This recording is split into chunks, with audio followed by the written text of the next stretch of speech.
UNDP Ethiopia has been supporting the government of Ethiopia towards the establishment of a localized, government-owned and nationally led disaster, loss and damage accounting or tracking system. We are here in Ethiopia with our team, UNDP team, to do a number of things this week and next week. We are making the whole open source system available to government of Ethiopia, imparting training to those who will manage this system. We are also providing training to those who will collect data from the local level, how the data will be collected, and helping them understand various dimensions of data collection. Also, next week we are imparting training to those who will use the data to analyze from the data system itself what kind of impact the data disasters have in Ethiopia at various levels in the country.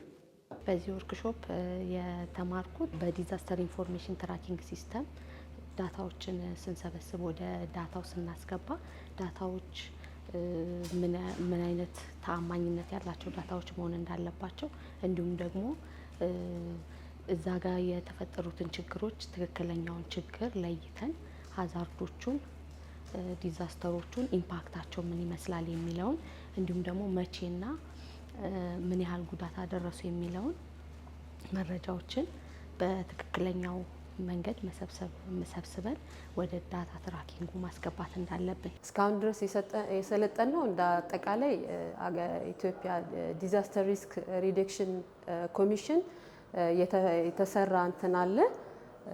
ይሄ ሲስተም ትራኪንግ ሲስተም ተፈጥሯል። ሶ እዚ ትራኪንግ ሲስተም ላይ የተለያዩ ማፖችን ፕሮዲዩስ ማድረግ የምንችልበት ፕላስ ደግሞ እያንዳንዱ እዛ ውስጥ ዲስፕሌይ ተደረጉልን ዋት ኢዝ ፕሮፋይል ዋት ኢዝ ስኩዌር ውስጥ ምን አለ እነዛ ውስጥ ደግሞ ማፖች ስታቲስቲካል ዳታዎች እንዴት አናሊሲስ መስራት እንደምንችል ትናንትናው ዕለት አይተናል።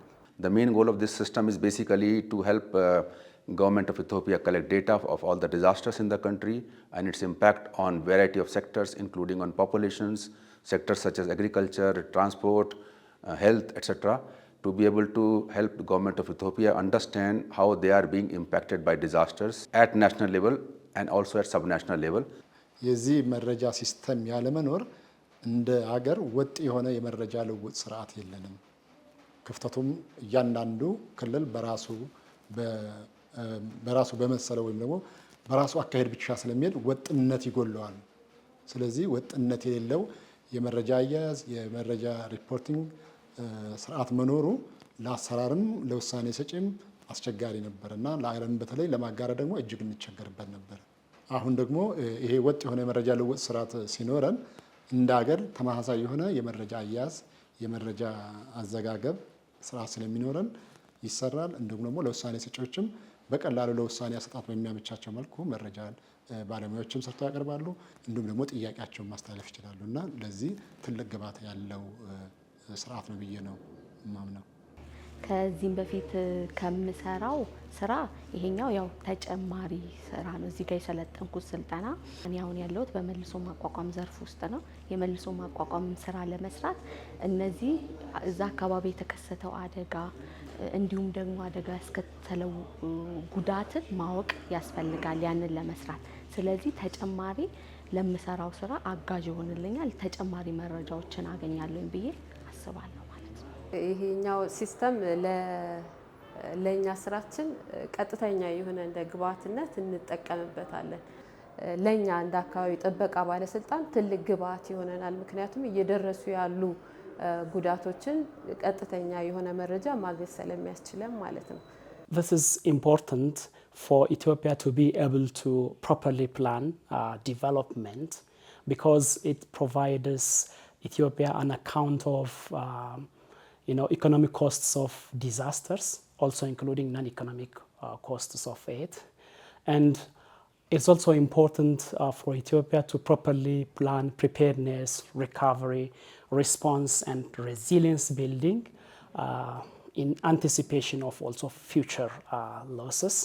So the national disaster loss and damage tracking system will allow the government of Ethiopia to report on progress to achieve all the priorities, the 4 priorities of the Sendai framework. The Sendai framework is the global framework for disaster risk reduction. It was signed in 2015 and will run until 2030. All member states have signed the framework, including Ethiopia.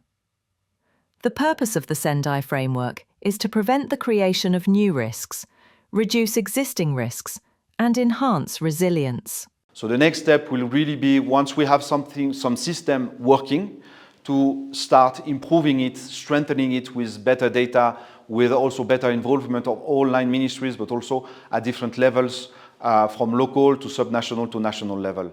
And for this, we are here to support the government of Ethiopia to have full capacities to be able to manage properly the whole system.